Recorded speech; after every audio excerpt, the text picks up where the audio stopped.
Hello guys, welcome back to my channel. मैं निशा। आज मैं आप लोग के लिए कहीं जो लोग भी सीटेट का एग्जाम देने जा रहे हैं उनके लिए मोस्ट इंपॉर्टेंट हिंदी की पेडागोजी के क्वेश्चंस लेके आए हूँ। ये क्वेश्चंस हमारे एग्जाम में पूछे जा चुके हैं। इससे पहले मैंने आपकी 16 क्लासेस करा चुकी हूँ, वो भी आपकी बहुत ही कम टाइम की हैं, जो आपको 8 से 10 मिनट की ही क्लासेस मिल जाएंगी। तो इन सभी को अभी आपके पास टाइम है तो उनको अच्छे से देख सकते हैं। और अब कोई ऐसे क्वेश्चन हैं जो आपको मतलब वीडियो में नहीं लर्न हुए तो उनको आप अपने नोटबुक में राइट कर सकते हैं।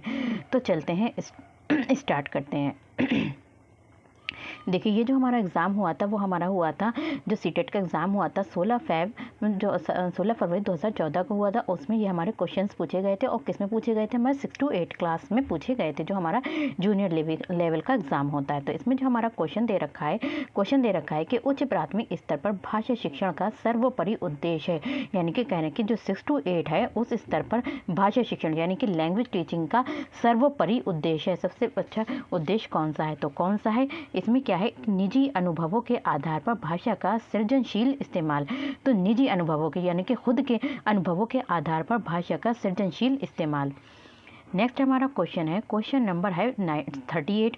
सुनी, पढ़ी और समझी हुई भाषा को सहज और स्वाभाविक लेखन द्वारा अभिव्यक्त करने की क्षमता का विकास करने में निम्नलिखित में से कौन सहायक है? देखिए, यहाँ पे जो क्वेश्चन है कह रहे हैं, यहाँ पे जो क्वेश्चन है कह रहे हैं कि सुनी, ठीक है, जो हम लिसन करते हैं, ठीक है, पढ़ी ये जो हम रीड करते हैं, और समझी जो हम अंडरस्टैंड जो हम समझे होते हैं। तो सुनी, पढ़ी और समझी हुई भाषा को सहज और स्वाभाविक लेखन, हम चाहते हैं उनको सहज और स्वाभाविक तरीके से लेखन यानी कि राइटिंग करना द्वारा लिखने को द्वारा अभिव्यक्त करने की क्षमता।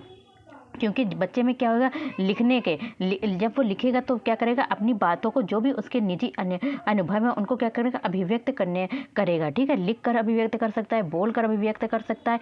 तो कहने के करने की क्षमता का विकास, उस हम चाहते हैं कि बच्चे में जो है वो क्या हो जाए कि जो उनने सुनी बातों को सुना है या फिर पढ़ा है या फिर समझा है उसको क्या करे, वो लिख कर क्या करे, अभिव्यक्त करे। तो ऐसी क्षमता का बच्चे में क्या करेंगे, विकास करने के लिए निम्नलिखित में से कौन सहायक है? तो कौन सहायक है?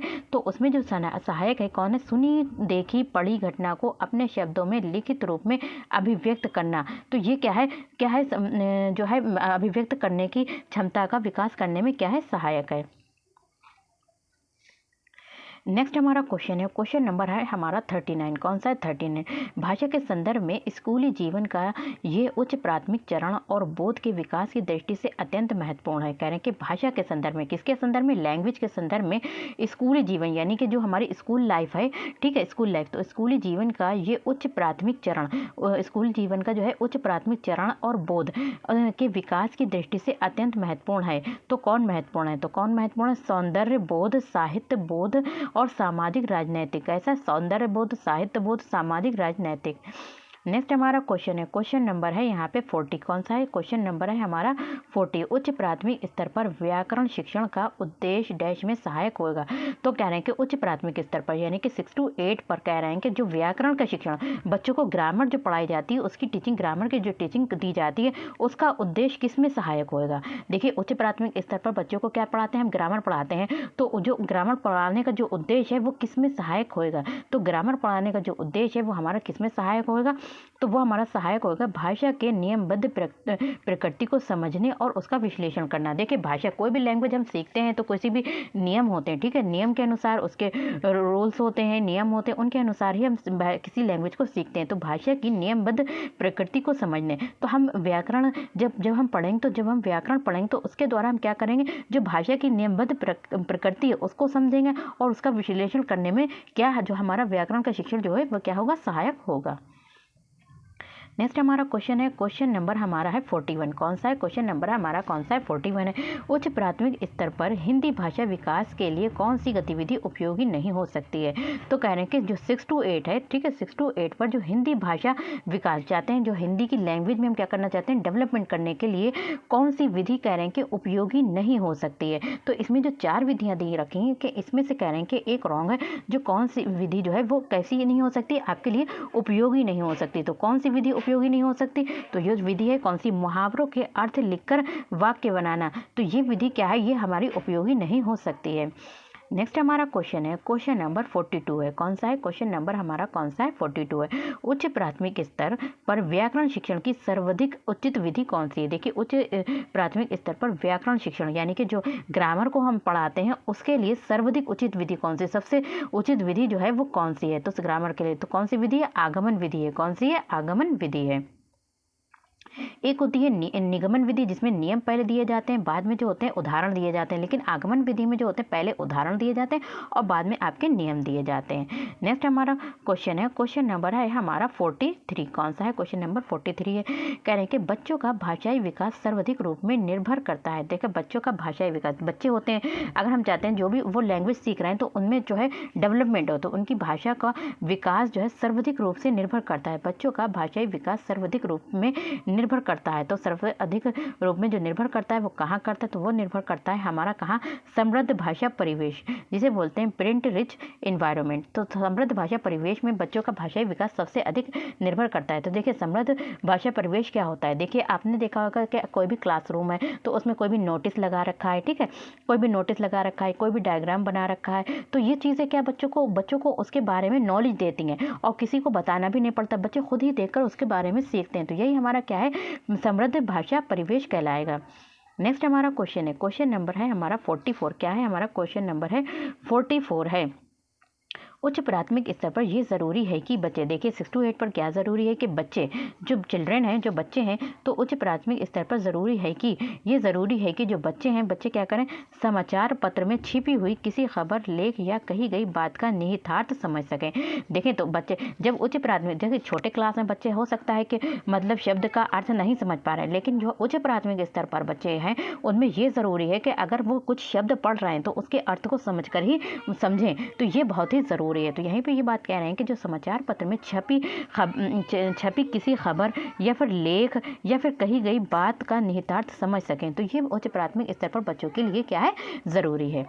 नेक्स्ट हमारा क्वेश्चन है, क्वेश्चन नंबर है हमारा 45 है। कौन सा है, क्वेश्चन नंबर 45 है। तो यहाँ पे हो गया, भाषा सीखने का अर्थ उस भाषा की डैश सीखना भी है। तो भाषा सीखने का, जैसे कि आप कोई भी लैंग्वेज को सीखते हैं तो उसका अर्थ कह रहे हैं कि भाषा सीखने का अर्थ उस भाषा सीखने का अर्थ उस भाषा की डैश सीखना भी है, क्योंकि भाषा किसी भी डैश का अभिन्न हिस्सा होती है।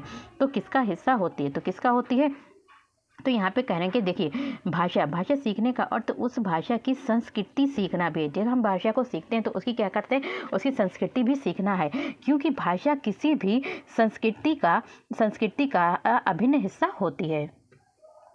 नेक्स्ट हमारा क्वेश्चन है, क्वेश्चन नंबर 46 है।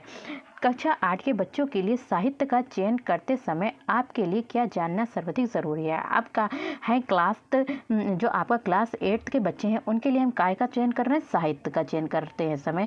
तो हम बच्चों के लिए साहित्य का चयन करते समय तो हमें क्या जानना ज़रूरी है, तो एक टीचर को क्या जानना ज़रूरी है, तो एक टीचर को जो जानना ज़रूरी है वो क्या जानना ज़रूरी है, तो वो आपको जानना ज़रूरी क्या है, बच्चों की मनोवैज्ञानिक विशेषताएँ और भाषा प्रयोग की क्षमता, कि जो बच्चों की मनोवैज्ञानिक विशेषताएँ हैं वो क्या है, और भाषा प्रयोग की क्षमता, बच्चे किस तरीके से भाषा प्रयोग की कैपेसिटी उनमें कितनी है, तो इनको जानना ज़रूरी है साहित्य का जब हम चयन करेंगे।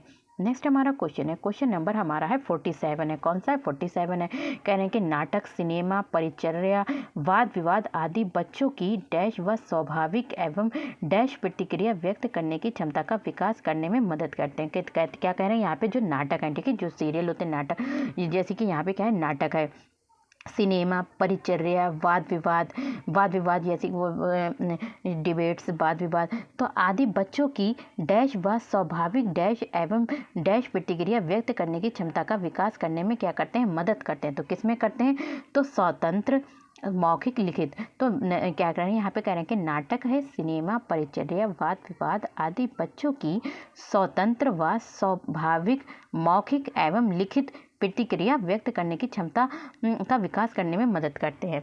तो इसमें बच्चे क्या करते हैं, मौखिक भी बोलते हैं और लिखित प्रतिक्रिया को व्यक्त करने की क्षमता, इसमें बच्चे कुछ लिखा हुआ तो उसको भी बोलते हैं और लिखा और ऐसे ही बोलते हैं, मौखिक रूप में भी बोलते हैं। तो क्या होते हैं, उसकी प्रतिक्रिया करने में क्या होते हैं, प्रतिक्रिया व्यक्त करने की क्षमता का विकास करने में मदद करते हैं ये सभी नाटक वगैरह।